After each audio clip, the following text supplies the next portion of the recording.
Good morning, শুভ সকাল। হায় রে জীবন, অভাব নামের কষ্টগুলো হয়তো আমায় কোনোদিন ছাড়বে না।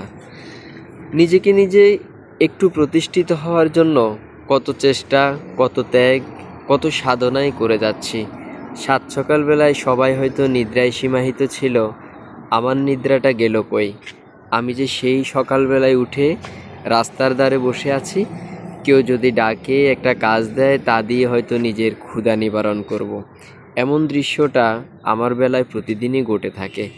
ভাগ্যের অধর নির্মম পরিহাস, কখনো নিজের কর্মস্থান খুঁজে পাই, কখনো আবার নিরাশ হয়ে বাসায় ফিরে যাই।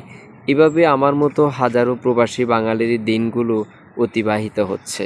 প্রিয় দেশবাসী, প্রিয় ভাই ও বোনেরা, আপনারা একটু দোয়া করবেন এই প্রবাসীদের জন্য, যারা বাংলাদেশের অর্থনৈতিক রেমিটেন্স সচল করে রাখতেছে। নিজের জীবনের সেরাটা দিয়ে হলেও তাদের চাওয়া একটাই, ভালো থাকবে পরিবার পরিজন, ভালো থাকবে ছেলে সন্তান, ভালো থাকবে প্রিয় মাতৃভূমি বাংলাদেশ।